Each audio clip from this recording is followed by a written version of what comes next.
नमस्कार, मैं चंदन कुमार और आप देख रहे हैं अपना पसंदीदा चैनल अंगवानी। देश भर के तमाम कर्मचारियों को राम राम है, नमस्कार है, जय हिंद है। साथियों, इस वीडियो में हम बात करेंगे ओपीएस के नाम पर। जो कड़ी हमने शुरू की कि ओपीएस के नाम पर आपके नेता क्या कर रहे हैं, ओपीएस के नाम पर आपके संगठन क्या कर रहे हैं। देखिए, जो कर रहे हैं, सही कर रहे हैं, गलत कर रहे हैं, वो तय करने का काम आपका है। हम उस पर कुछ नहीं कहेंगे, हम सिर्फ आपको बता रहे हैं जो हो रहा है ना। ये हमेशा शुरू से हमारा ये स्टैंड रहा है कि हम अपनी तरफ से आपको कुछ नहीं कहेंगे, हम सिर्फ आपको जो हो रहा है वो हम आपको बताएंगे और हमेशा बताने का काम करते हैं। फैसला करने का काम आपका है। तो क्योंकि हमेशा मतलब मैं भी इस चीज को शुरू से मानता रहा हूं कि एक आदमी को सही चीजों की जानकारी होनी चाहिए, है ना। भले आप चुप हो जाएं, ना बोलें, ये मैं मान सकता हूं, लेकिन आप गलत जानकारी को फैलाने में मदद करें, ये मुझे निजी तौर पर भी अच्छा नहीं लगता। और मैं चाहता हूं अपने प्लेटफॉर्म से, अंगवानी के प्लेटफॉर्म से भी जो लोग जुड़े हैं, एटलीस्ट उन्हें जानकारी सही हो। और ये देखिए, शुरू से मैं करता रहा हूं, इस चैनल को चलाने में इस बात का मैं बेहद ख्याल रखता हूं कि कहीं से भी एक भी गलत जानकारी ना जाए, क्योंकि हमारे देश भर के कर्मचारी बड़ी उम्मीद भरी नजरों से अंगवानी को देखते हैं। उनको ये अब लगने लगा है कि हाँ, अगर अंगवानी पर हमने कुछ सुना है तो वो सही ही होगा। तो ये जो विश्वसनीयता है, ये जो क्रेडिबिलिटी और ये जो आपका प्यार है, इसको हम नहीं खोना चाहते। इसलिए हमारी कोशिश हमेशा से रहती है कि जो हो रहा है, जो सच है, बिना इधर उधर, हमेशा मैं कहता हूं कि बिना लेफ्ट और राइट हुए हम आपको चीजें बताते रहें, क्योंकि हमारा मकसद कर्मचारियों हमारी जिम्मेदारी कर्मचारियों के प्रति, ना कि किसी नेता के प्रति, ना किसी संगठन के प्रति। तो इसलिए ये मैं हमेशा इस बात को लेकर चलता हूं कि इस प्लेटफॉर्म से जितने भी लोग जुड़े हैं, जितने भी कर्मचारी जुड़े हैं, उनको जानकारी सही हो। और इसी लिहाज से, इसी के मकसद से हमने एक कड़ी शुरू किया है ओपीएस के नाम पर। देखिए, ओपीएस मिले देश के कर्मचारी को, इसमें ना मुझे कोई एतराज है, मुझे एतराज होके भी क्या होगा, बात तो ये है। लेकिन हाँ, मेरी भी इच्छा है कि आपको ओपीएस मिलना चाहिए, लेकिन ओपीएस के नाम पर भावनात्मक शोषण नहीं होना चाहिए। और यह शोषण, किसी भी प्रकार का शोषण तभी होता है जब आपके पास जानकारी का अभाव हो, यानी कि आपके पास सही जानकारी नहीं हो। तो अगर आपके पास जानकारी होगी, अगर ओपीएस मिलना चाहिए तो मिलना चाहिए। इतने संगठन है ओपीएस के लिए देश में, ओपीएस की लड़ाई लड़ रहे हैं, इतने नेता हैं, फिर भी ओपीएस नहीं मिला, ये सवाल है ना। मैं खुद ये सोच रहा था कि भाई, देश भर के कर्मचारियों की जब एक ही डिमांड है कि ओपीएस चाहिए, तो ओपीएस चाहिए, तो ओपीएस के लिए इतने नेता हैं, इतने संगठन है, फिर भी ओपीएस क्यों नहीं मिल रहा? कहीं ना कहीं कुछ तो खामी होगी ना। अब लोग आ जाते हैं बयानबाजी करने की, भाई सरकार, अरे सरकार भी तो जनता से डरती है ना, वोट से डरती है ना सरकार। ऐसा तो नहीं कि सरकार वोट से नहीं डरती। क्या जो किसान फार्म लॉस थे उसको वापस नहीं लिया सरकार ने? यूपी में चुनाव थे ना उस समय। तो ऐसा क्या है कि इतने संगठन, इतने नेता ओपीएस के लिए लड़ाई कर रहे हैं, फिर भी ओपीएस नहीं मिल रहा है? तो इस कड़ी में हमने आपको एक दिन, चूंकि हम सोच ही रहे थे इस पे, आखिर ऐसा क्या हुआ होगा जो कि देश के कर्मचारियों को ओपीएस नहीं मिल रहा है। तो इस कड़ी में हमने आपको एक दिन दिखाया था कि भाई किस तरह से जो उर्कू है, शायद उर्कू, URKU करके जो है शायद, तो वो बीएमएस, भारतीय मजदूर संघ का संगठन है रेल में।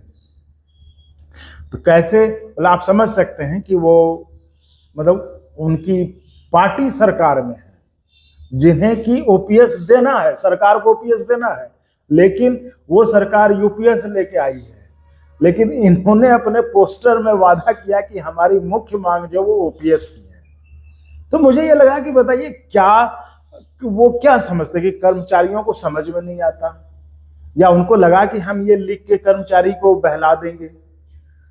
तो मुझे लगा कि नहीं, ये देखना चाहिए कि हर ऑर्गेनाइजेशन, हर संगठन कर क्या रहा है इस पे हमने आपको ऐसा नहीं, हमने मीडिया का भी रोल उसके बाद दिखाया कि ओपीएस के नाम पे हो क्या रहा है, किस तरह से मीडिया में जो एक बड़े संपादक है जो खूब एकदम जोशीला भाषण देते हैं, ओपीएस मिलना चाहिए, कर्मचारियों को नहीं मिलेगा तो किसको मिलेगा, है मतलब जोशीला भाषण।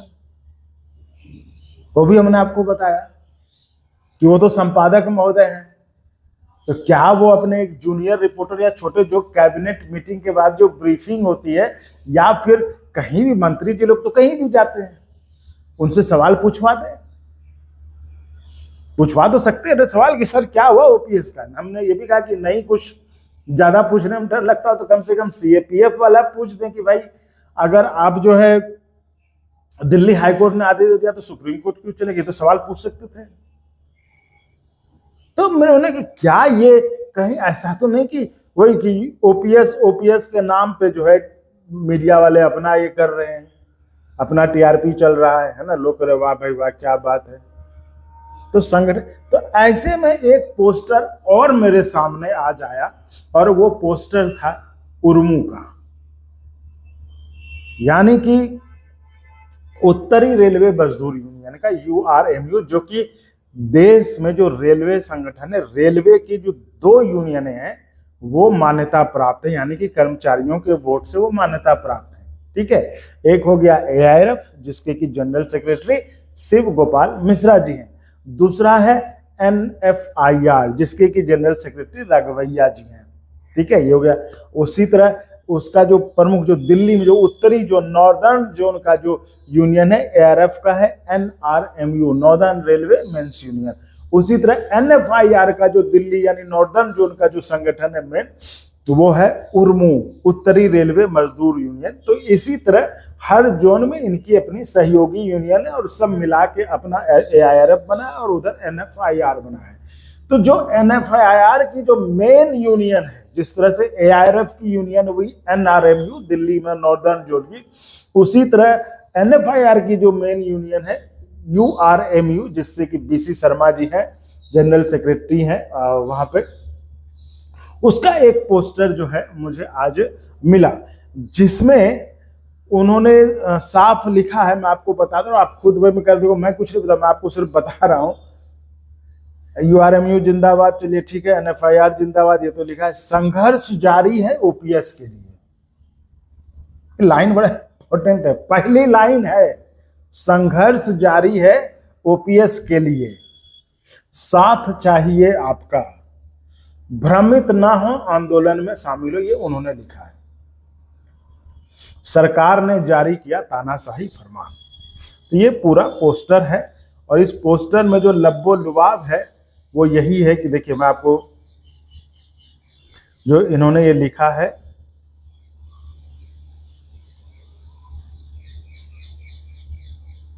सब लगा के देखिए, जैसा पुराने जमाने में एक तानाशाह ने अपने नौकर को जारी किया था राजा का सजा का फरमान, या कि कोड़े की मार खाओगे या 100 किलो प्याज, नौकर भ्रमित हो गया, कोड़े की मार खाए या प्याज, अर्थात एनपीएस का विकल्प दे या यूपीएस का।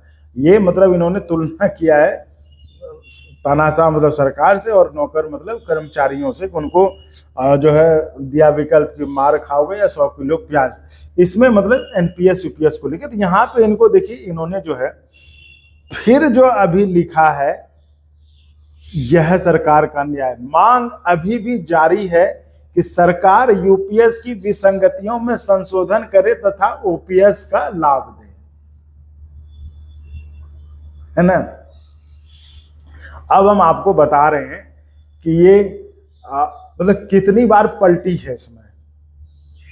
तो देखिए मैं पहले तो नहीं जानता था, लेकिन जब से मैं इस तरह सरकारी कर्मचारियों के लिए खबरें लेने लगा और खासकर उस समय पेंशन वाला मसला हो गया तो ओपीएस यूपीएस करने लगा मैं, तो जब से ये ऐलान हुआ था तब से मैं इसको कवर कर रहा हूँ। और ऐसा कोई नेता नहीं होगा जिसको कि हमने कवर नहीं किया, जिसको कि आपने अंगवानी पर सुना नहीं। तो उसमें आप उर्मू के यानी कि एनएफआईआर के राघवैया जी को भी सुना, बीसी शर्मा जी को भी सुना, सबको सुना। तो मुझे ये लगा कि क्या कर्मचारी ये भूल जाते होंगे। सारे इंटरव्यूज हैं अंगवानी पे, ऐसा नहीं कि कोई ऐसी बात, आप पीछे जाके देख सकते हैं। जब जब 24 अगस्त को जब ऐलान हुआ तो उस पर लोगों ने सब कहा कि बढ़िया है, ठीक है, ये मिल गया, वो मिल गया हुआ। फिर उसके बाद जब रेलवे का चुनाव आया तो एनएफआर ने तुरंत पलटी मार ली कि नहीं, हमको जो है, मतलब बाद में बहुत सारे इंटरव्यू हैं जो है काफी वायरल भी हुए थे, आप लोगों ने देखा होगा, जिसपे बीसी शर्मा जी ने मतलब यहाँ तक कहा कि भैया हमें तो पता ही नहीं था कि प्रधानमंत्री के यहाँ, क्योंकि मतलब कोई विश्वास नहीं कर सकता कि प्रधानमंत्री के यहाँ आप जा रहे हैं और आपको पता नहीं कि आपको क्यों बुलाया गया। क्या कोई प्रधानमंत्री के यहाँ कोई जा सकता है ऐसे? क्या प्रधानमंत्री के यहाँ कोई ऐसे जा सकता है क्या? तो उस पर जो तमाम आरोप प्रत्यारोप भी एआरएफ की तरफ से कहा गया कि भाई ये यहाँ ऐसे बोलते हैं, लेकिन वहाँ तो फूल माला पहनाने के लिए जो है सबसे आगे थे। इवन की अपने जो उनके जनरल सेक्रेटरी थे रघवैया जी, उनको पीछे करके जो है शर्मा जी आगे आगे फूल माला पहनाने के लिए, वो बीसी शर्मा जी। तो इस तरह का आरोप प्रत्यारोप, मतलब चूंकि चुनाव का समय था तो वहां पर यह मामला काफी गर्म हो गया था। तो मैं कह रहा हूँ कि आपको सिर्फ बता रहा हूँ, और मैं भी मतलब बड़ा सोच में पड़ गया कि कैसे मतलब एकदम जो यूनियनें हैं वो भी देश की राजनीतिक पार्टियों की तरह जो एकदम तुरंत पलटी मार देती हैं।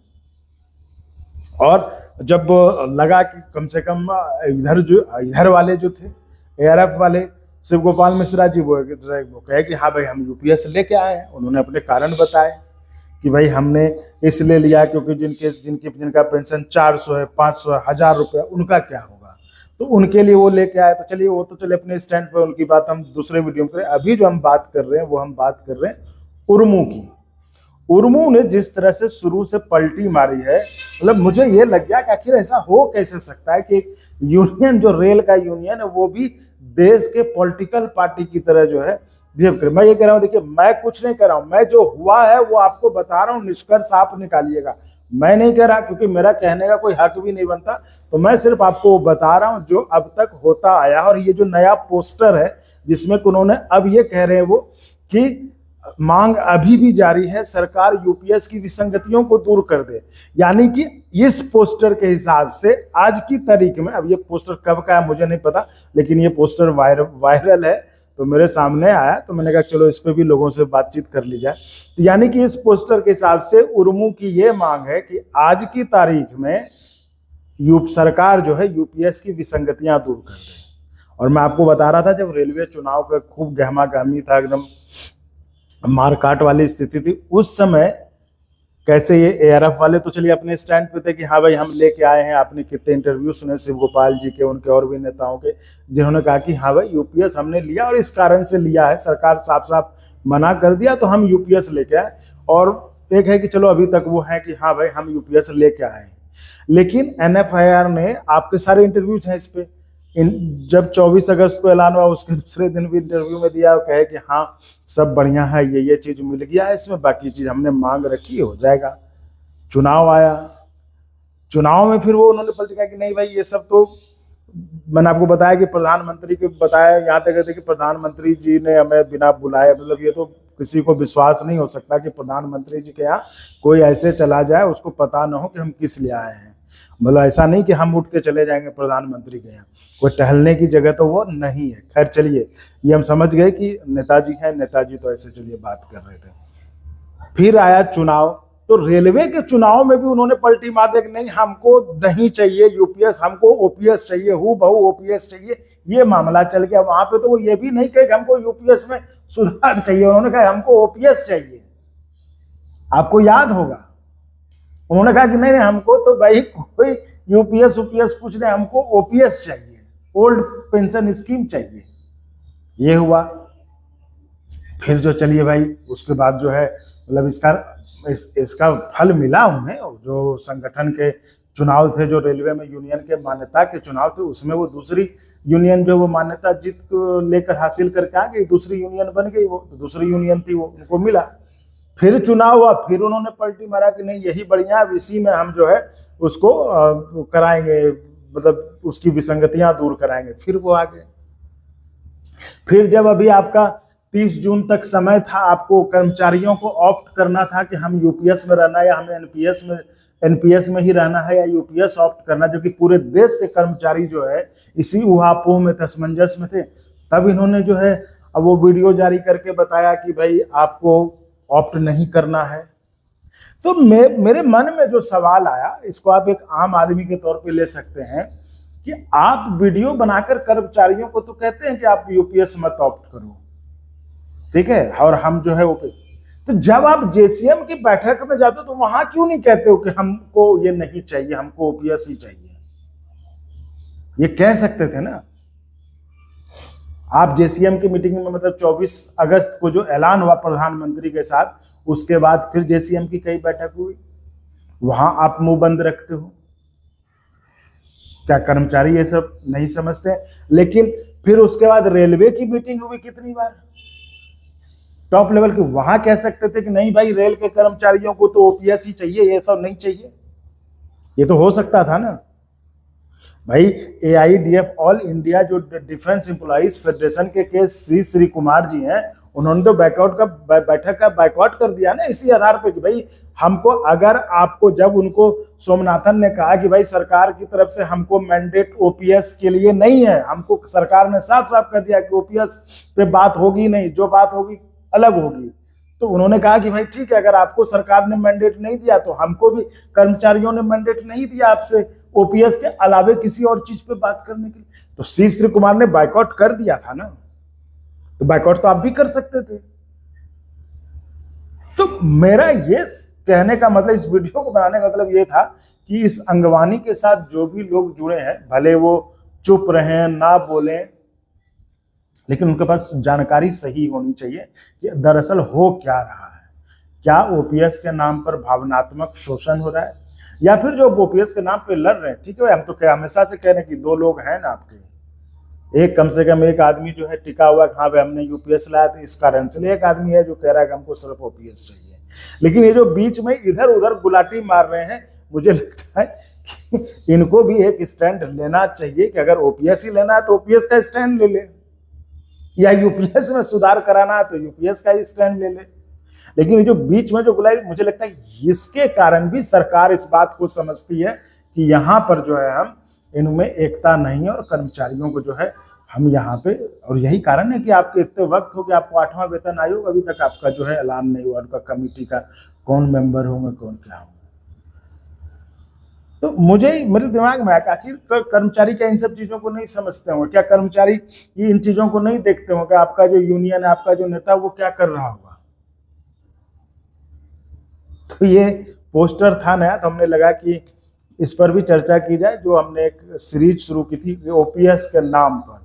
तो साथियों, मेरे यही आपसे ये कहना चाहूंगा कि ओपीएस के नाम पर भले आप चुप रहें, आप किसी यूनियन में हो, किसी संगठन में हो, वहाँ जो प्रतिबद्धताएं आपकी हो, कमिटमेंट हो, लेकिन जानकारी सही जरूर रखना चाहिए कि आखिर ये करें। इससे क्या होगा, जो आपके संगठन है वो भी आपके प्रति ईमानदार होंगे, वो कभी इधर उधर नहीं होंगे। तो इसलिए ये जानकारी सही हो तो आप उन पर लगाम भी लगा सकते हैं, भाई आपने कहा ये था, हो ये रहा है। तो इसलिए हमने कहा कि चलिए आज जो है ओपीएस के नाम पर की तीसरी कड़ी बना दी जाए, और उसमें आपको बताया जाए कि आखिर जो रेल इतना, जैसे 12 लाख कर्मचारी हैं, और वहां पे मान्यता प्राप्त जो दूसरी बड़ी यूनियन है उसमें ये चल रहा है, वो कभी इधर कभी उधर। तो क्या एक स्टैंड नहीं लेना चाहिए? ये आप बताइए कमेंट में कि स्टैंड लेना चाहिए कि नहीं लेना चाहिए। तो चलिए, ओपीएस के नाम पर ये कड़ी जारी रहेगी। अगले वीडियो में फिर कुछ और ध्यान में आएगा इस तरह से, तो हम आपके लिए बनाएंगे। तो फिलहाल इतना ही। आप ऐसे ही चैनल को लाइक शेयर सब्सक्राइब करते रहें। बहुत बहुत धन्यवाद। और अगर आपको अच्छा लगा तो एक बार और आपको मैं कहना चाहूँगा कि आप इसको प्लीज सब्सक्राइब और शेयर करते रहें, ताकि हमारा भी मनोबल और सपोर्ट बना रहे।